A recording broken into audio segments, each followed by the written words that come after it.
Israel पर पलटवार करने के लिए ईरान तैयार है और उसकी तैयारियों को देखते हुए सबसे ज्यादा घबराहट अमेरिका को महसूस हो रही है, क्योंकि अमेरिका एक तरफ इजराइल ईरान जंग में फंसा हुआ है तो दूसरी तरफ अपने चुनावी मैदान में। नमस्कार, मैं हूं मधुरेंद्र कुमार और आप देख रहे हैं मेरे साथ रणनीति। और एक बार फिर से अमेरिका ने इजराइल को सपोर्ट देने का ऐलान किया है और साथ ही ईरान को एक चेतावनी दी है कि ईरान किसी भी तरह से अगर इजराइल के खिलाफ रिटेलिएट करता है तो उस पर भारी पड़ेगा। लेकिन ईरान ने अपनी तैयारियों को अमली जामा पहनाना शुरू कर दिया है और ईरान ने साफ कहा है कि उसके पास राइट टू रिटेलिएट का अधिकार है, क्योंकि उसकी संप्रभुता को इजराइल ने तार तार किया है और ऐसे में ईरान के पास ये हक है और ईरान के पास ये क्षमता है कि वो इजराइल पर पलटवार करे। इस बीच हिजबुल्लाह के बयान को भी गौर किया जाना चाहिए कि हिजबुल्लाह ने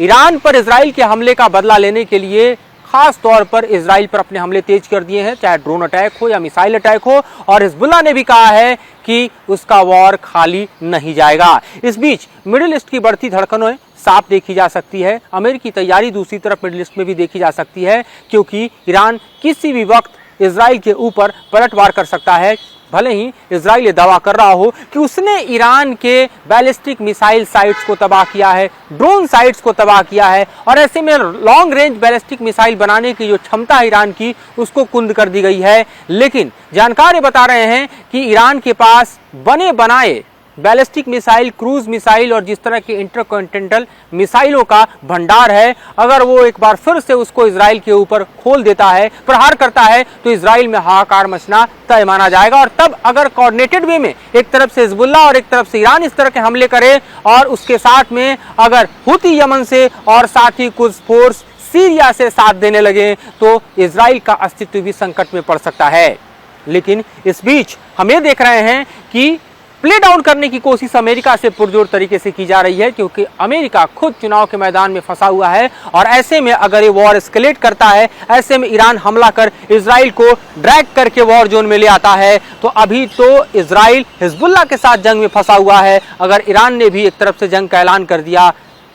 हुतियों ने भी कर दिया, अन्य जो कुछ फोर्सेस हैं उन्होंने भी कर दिया, तो ये मुश्किलें इजराइल के लिए तो बढ़ेगी, अमेरिका के लिए भी ये सबसे बड़ा सरदर्द बन जाएगा, जो कि दरअसल यहीं पर वॉर को एंड करना चाहता है। इजरायली पलटवार के साथ वो चाहता है कि ईरान इजराइल कन्फ्लिक्ट जो है वो सिमट जाए, भले इजराइल और हिजबुल्लाह की जंग चलती रहे। इस बीच ये आपके लिए जानना बेहद जरूरी है कि इजराइल के हमले से ईरान में हुआ क्या है। सबसे बड़ा दावा जो इजराइल ने किया है कि उसका हमला सही है, उसकी तस्दीक जब हमने की, चाहे अरब वर्ल्ड के न्यूज हो या फिर अल जजीरा हो या फिर जो तेहरान स्थित सोर्सेज हो, उनसे मिल रही जानकारी के मुताबिक खास तौर पे दो टारगेट्स को हिट करने में इजराइल कामयाब रहा। एक तो जो लॉन्ग बैलिस्टिक मिसाइल बनाने की क्षमता है दरअसल ईरान की, उस पर भारी हमला इजराइल के फाइटर जेट्स ने किया, और इसके लिए जो ईरान का दरअसल ये दावा है कि इराक की एयर स्पेस का इस्तेमाल करते हुए इस तरह के हमले को अंजाम दिया गया, मिसाइल लॉन्च किया गया, ये भी गौर तलब की जानी चाहिए। जो हैवी फ्यूल मिक्सचर्स हैं, जिनके जरिए जो प्लानिटरी मिक्सचर्स हैं, जिनके जरिए आप समझिए कि solid fuel long range missile में भरा जाता है, ऐसे तकरीबन 12 मिक्सचर तबाह किए हैं इजराइल ने अपने हमले में, ताकि आगे इस तरह के लॉन्ग रेंज बैलिस्टिक मिसाइल बनाने की जो क्षमता है ईरान की, उसको कुंद किया जा सके। उसके अलावा जो दूसरा बड़ा हमला हमें दिखाई दे रहा है वो दरअसल पार्चिन बेस पर दिखाई दे रहा है। पार्चिन बेस वही है जहां पर ईरान ने अपने न्यूक्लियर प्रोग्राम्स को लेकर स्टडी पूरी की। ये वही बेस है जहां इस वक्त ईरान के जो सोफिस्टिकेटेड आप देखिए ड्रोन्स हैं, यूएवी हैं, उनका निर्माण कार्य चलता है, तो जहां पर भी जोरदार हमला करने में इजराइल को कामयाबी मिली है। इसके अलावा अगर आप तेहरान के अलावा देखिए तो खास तौर पे दिखाई देता है इलम प्रोविंस का इलाका, और इसके अलावा आपको खिजिस्तान का इलाका दिखाई दे रहा है, जो कि इस वॉर जोन में इजराइल के टारगेट्स पर रहा। वैसे तो इजराइल का दावा है कि तकरीबन 20 ऐसे साइट्स हैं जिसको हिट करने में उनके फाइटर्स कामयाब रहे। इजराइल का यह भी दावा है कि उसने ईरान को और ईरान की ताकत को परखते हुए दरअसल ईरान में जो रशियन एयर डिफेंस सिस्टम है उनको भी ध्वस्त करने में सफलता पाई, और तकरीबन 3 से 4 S-300 डिफेंस सिस्टम को इजराइल ने अपने हमले में ध्वस्त किया। इसके अलावा एयर डिफेंस में तैनात 4 IRGC के जवान भी मारे गए हैं, ये भी तकरीबन सभी सोर्सेज से कंफर्म है। और ऐसे में सबसे बड़ी बात यह है कि ईरान इजराइल का एक भी फाइटर जेट नहीं गिरा पाया, जबकि स्क्वाड्रन की बात करें तो तकरीबन आप देखिए कि F-15 का स्क्वाड्रन, F-16 का स्क्वाड्रन, उसके अलावा F-35 का स्क्वाड्रन इस हमले में यूज किया गया और साथ ही इराक की एयरबेस को भी और एयर स्पेस को भी यूज किया गया। लेकिन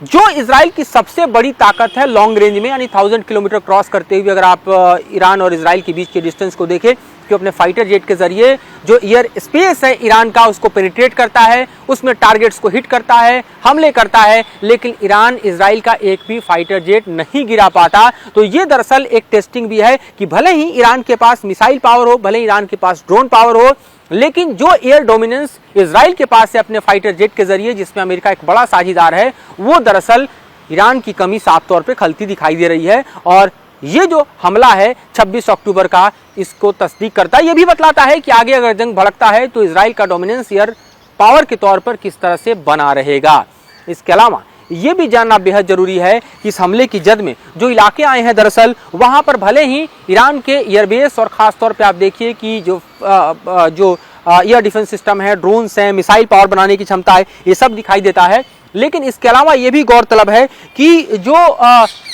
ईरान को हासिल हुआ था एयर डिफेंस सिस्टम, जिसकी ताकत से ईरान फूले नहीं समा रहा था, वो रशियन एयर डिफेंस सिस्टम भी दरअसल इजराइल धराशायी करने में काफी हद तक कामयाब रहा है। यह बतलाने के लिए काफी है कि दरअसल एक डिटरेंट क्रिएट करने की जो कोशिश है इजराइल की तरफ से ईरान के ऊपर, वो भी प्रभावी तौर पर दिखाई दे रही है। लेकिन अगर आप थोड़ी पृष्ठभूमि में जाएं तो ईरान और इजराइल के जंग की जो बढ़ती तासीर है, वो दरअसल आपको एक साल पीछे नहीं ले आती है, वो दरअसल आपको इसी साल 1 अप्रैल को ले जाती है, तब जबकि ईरान को वॉर में ड्रैग करने के लिए कोई और नहीं, इजराइल ने पहला अटेम्प्ट किया था। और ये किया था F-35 के जरिए गोलन हाइट से, जब हमने देखा था कि किस तरह से खास तौर पे इजरायली F-35 ने सीरिया में दमिश्क स्थित जो वाणिज्यिक दूतावास है ईरान के, उसके ऊपर हमला किया था। तब जबकि इसी वाणिज्यिक दूतावास में IRGC के टॉप कमांडर रजा ज़हीदी अपने अन्य काउंटर पार्ट्स और खासतौर पे आप समझिए कि अन्य सिपह सलारों के साथ बैठक कर रहे थे। इसमें हमास के कमांडर भी थे, हिजबुल्लाह के कमांडर थे, और ये सब मारे गए थे। तकरीबन 13 लोग रजा ज़हीदी के साथ मारे गए थे। और इससे बौखलाए ईरान ने पहली बार इजराइल पर स्ट्राइक किया था 13 अप्रैल को, जबकि 200 से 300 के तकरीबन ये संख्या बताई जाती है कि मिसाइलों के जरिए और ड्रोन के जरिए हमले को अंजाम ईरान ने इजराइल के ऊपर दिया था। उसके बाद से बदलती तारीख के बीच आप देखिए तो दरअसल सबसे बड़ा हमला रिटेलिएट करते हुए हम ये देखते हैं कि ये हुआ था 31 जुलाई को, जब तेहरान में ईरान के नवनिर्वाचित राष्ट्रपति पेजेश्कियान शपथ ले रहे थे, और उसी दिन हमास के चीफ इस्माइल हानिया को तेहरान में ही मार गिराया था इजराइल ने। ये और बात है कि इस हमले की जिम्मेदारी इजराइल ने नहीं ली थी। उसके बाद के बदलते घटनाक्रम में देखिए तो यहीं पर यह मामला नहीं रुका। तब हिजबुल्लाह के खिलाफ हमले इजराइल ने तेज किए, चाहे वो पेजर ब्लास्ट हो, चाहे वो आप देखिए कि जिस तरह के एयर स्ट्राइक्स हो। और तब हमास चीफ के बाद हिजबुल्लाह चीफ नसरुल्लाह भी मारा गया 27 सितंबर को इजराइल के हमले में।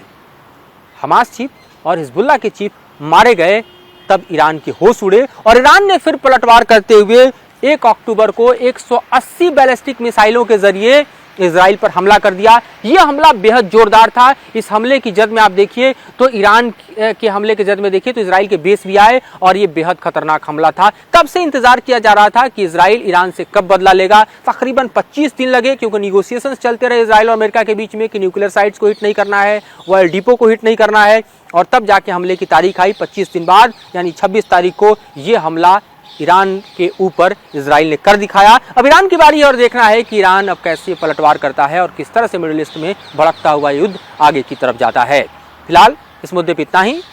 हम पूरी जानकारी और पूरा एक तरह से फोकस इन इलाकों में बनाए हुए हैं ताकि अगले एपिसोड में आपको और जानकारी के साथ विश्लेषण पेश कर सकें। फिलहाल मुझे और मेरे सहयोगी जराम को दीजिए इजाजत।